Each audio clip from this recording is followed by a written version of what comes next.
We've all felt it.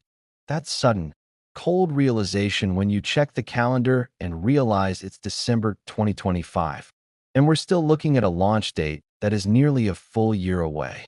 November 19th, 2026. Just saying the year 2026 feels like a punch in the gut for a community that has been waiting since 2013. For the last decade, Rockstar Games was the gold standard. They were the one studio that could go silent for years and still command 100% of our attention. But as we close out 2025, something has shifted. The air has left the room. The GTA 6 trending topics aren't filled with excitement anymore. They're filled with fatigue. Two major delays in a single year have turned the most anticipated game of all time into a psychological mirage. Every time we think we're getting close, the horizon moves.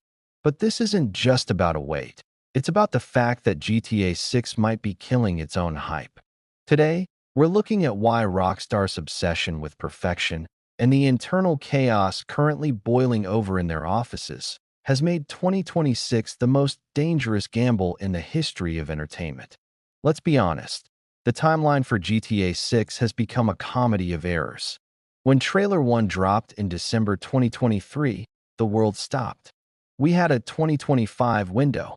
It felt real. It felt close. But then came May 2025, and the first blow, a delay to May 2026. Disappointing, but we told ourselves, it's Rockstar. They need the polish. But then came the November 6th announcement, the one that pushed us all the way to November 19th, 2026. That second delay changed the narrative. It wasn't just more polish anymore. It started to look like a development cycle that was spinning out of control. We are now in a reality where people who were in high school when the first trailer dropped will likely be graduated from college by the time they can actually play the game. This expectation fatigue is real. When you delay a game this many times after giving specific dates, you break this social contract with your fans. Even industry analysts from Newzoo are now warning that this prolonged anticipation is raising the bar to an impossible height. If GTA 6 isn't a literal 11 out of 10 life-changing experience on day one, the backlash will be nuclear. By pushing the game into late 2026, Rockstar has effectively made great not good enough. It has to be perfect or it's a failure. But why is this happening? If you've been following the news this month, you know the answer isn't just bugs. Rockstar Games is currently in what former animator Mike York calls hot turmoil. We've seen the reports. The firing of over 30 employees for alleged leaks and gross misconduct has backfired spectacularly. Instead of stopping the leaks, it sparked a national conversation about union busting. We have the Independent Workers' Union of Great Britain picketing outside their buildings.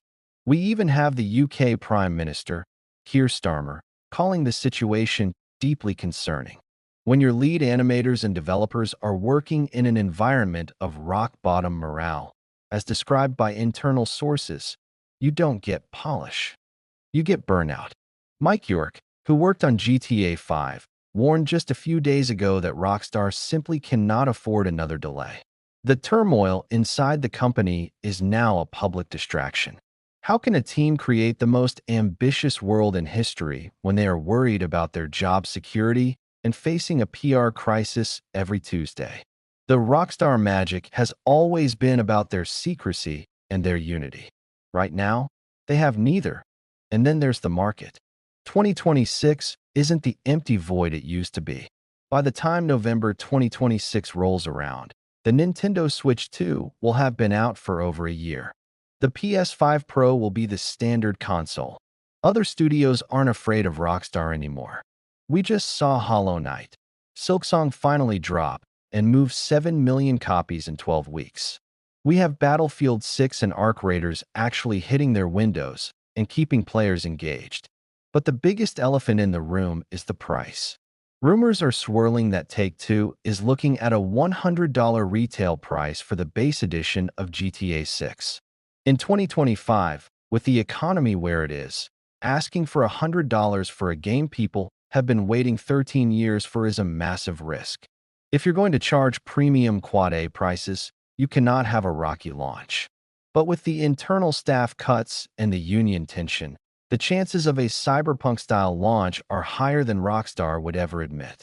They are gambling on the idea that the GTA brand is recession-proof and delay-proof. But as we've seen with Ubisoft this year, no giant is too big to fall if they lose the trust of the players. Thanks for watching this deep dive. I want to hear from you. Have you reached hype burnout? Are you still willing to pay $100 for this game in 2026? Or has the wait finally broken you? Let's talk about it in the comments.